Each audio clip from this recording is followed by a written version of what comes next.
April 9th, 2 Samuel 16, 17, and 18. 2 Samuel 16. And David had passed on a little from the summit and saw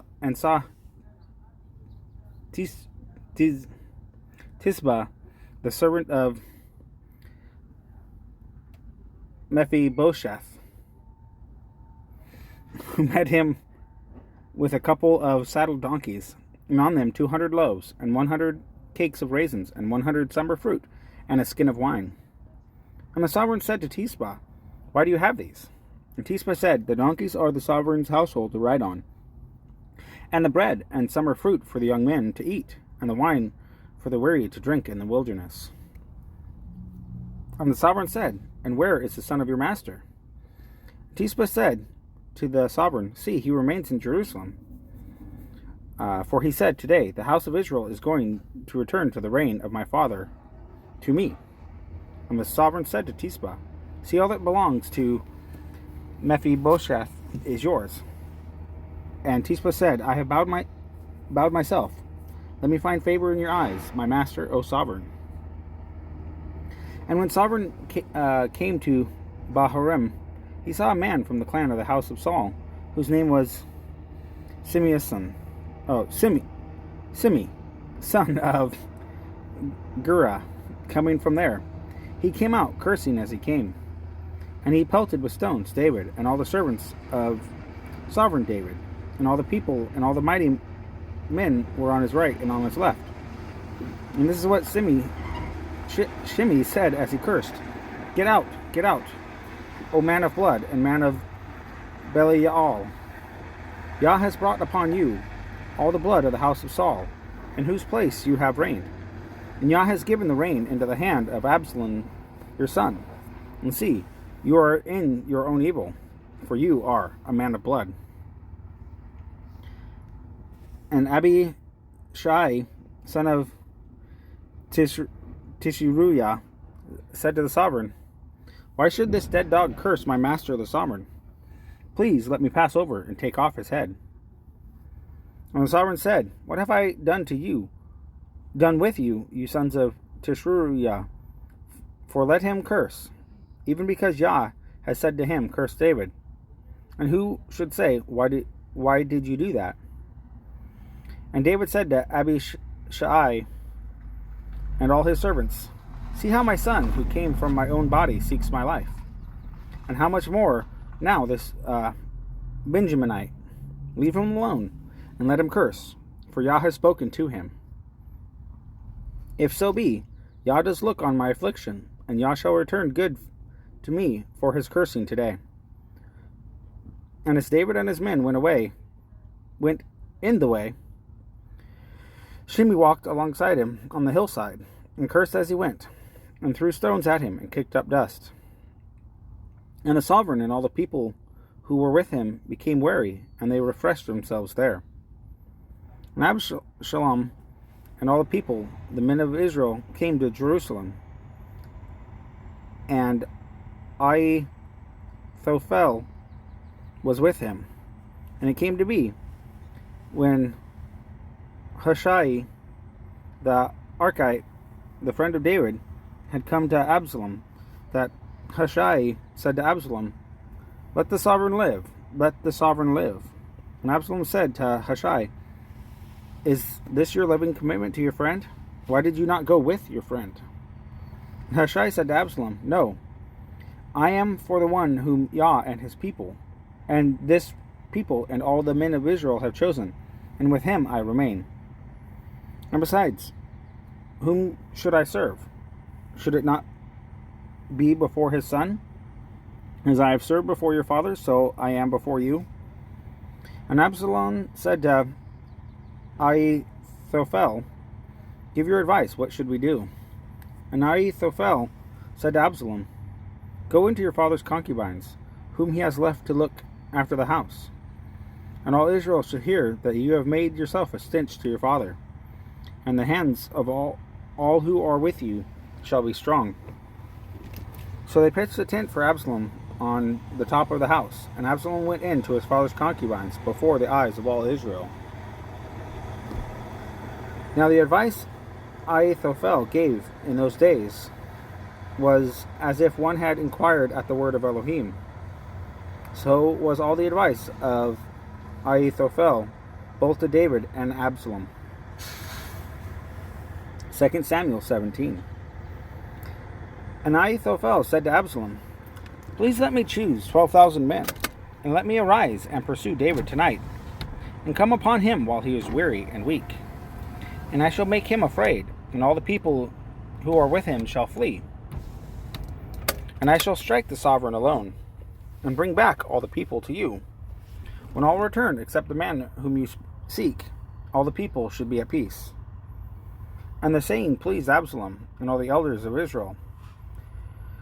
But Absalom said, Now call Hushai the Archite also, and let us hear what he says too.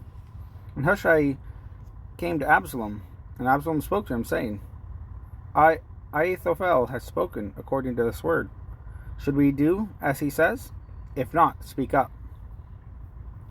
And Hushai said to Absalom, The advice that Ahithophel has given is not good at this time.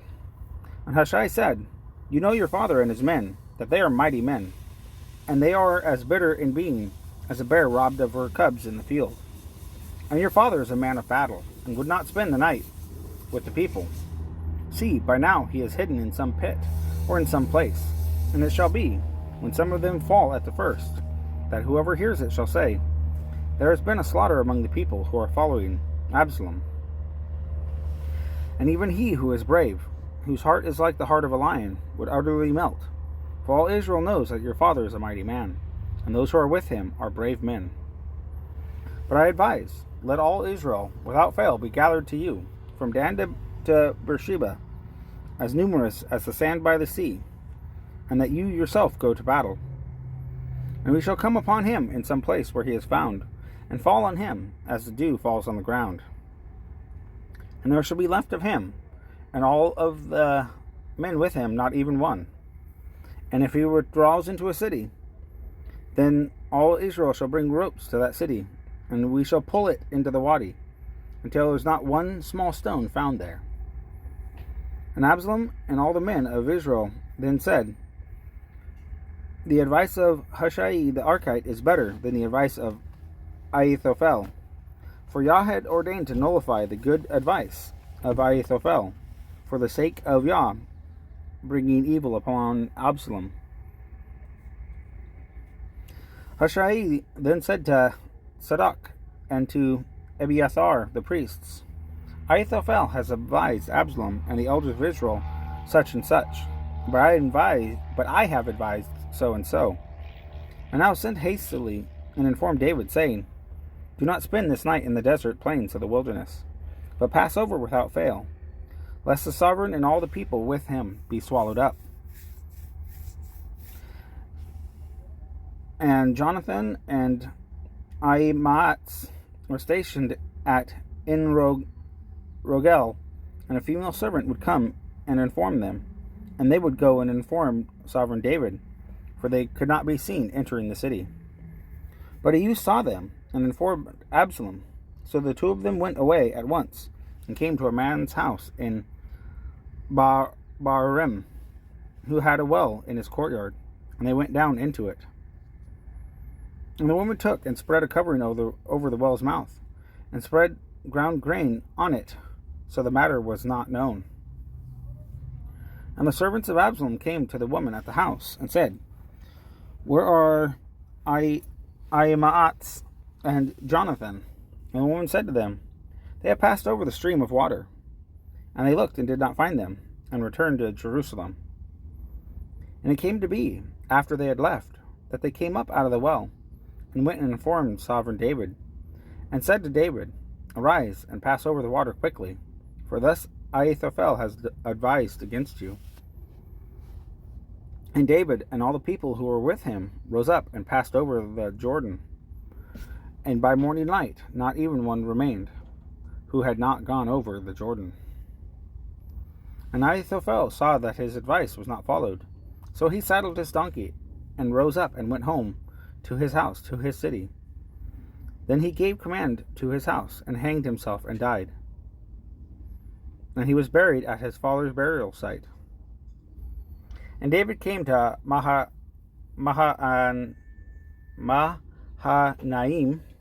and Absalom passed over the Jordan, he and all the men of Israel with him.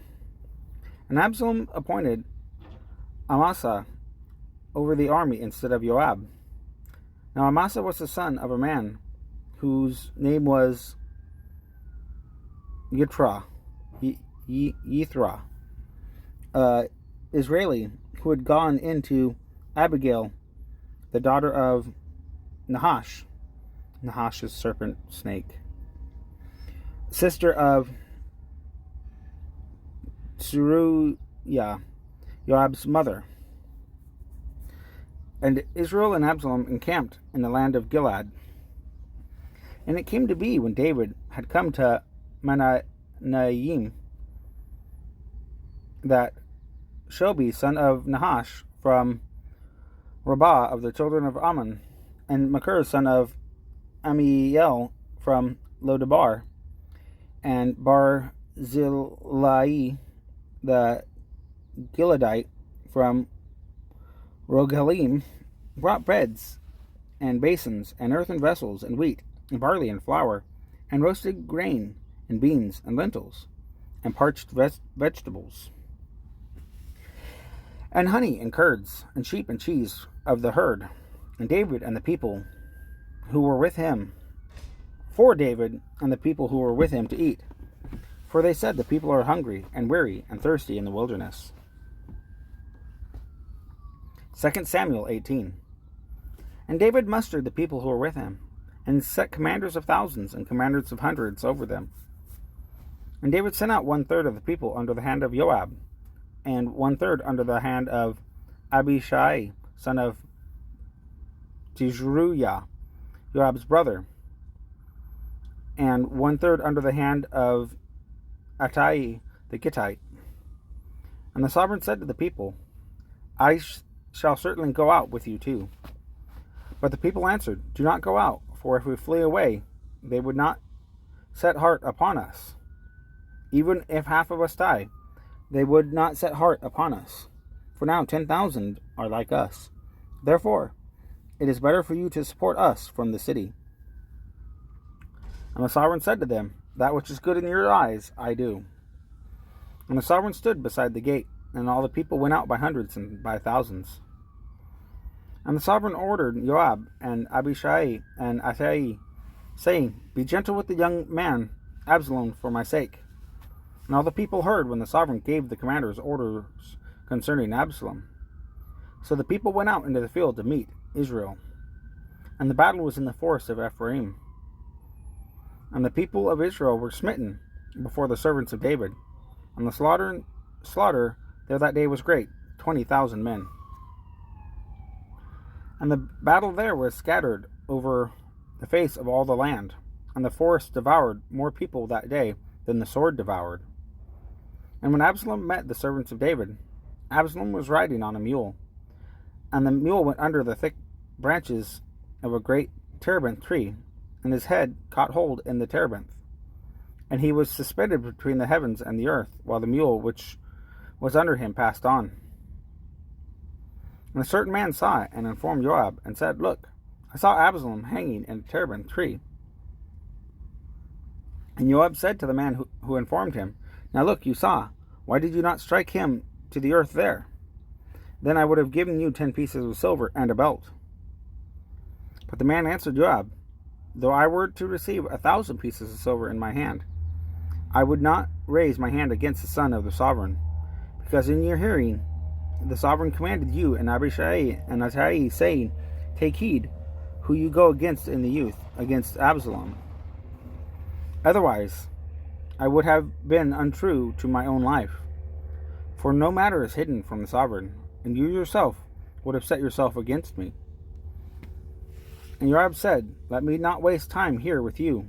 And he took 3 spears in his hand, and thrust them through Absalom's heart, while he was still alive in the midst of the terebinth tree. And 10 young men who bore Joab's armor went around, and struck Absalom, and put him to death. And Joab blew the shofar, and the people returned from pursuing Israel. for Joab had held the people back. And they took Absalom and threw him into a large pit in the forest, and heaped a very large pile of stones over him. And all Israel fled, each one to his tent.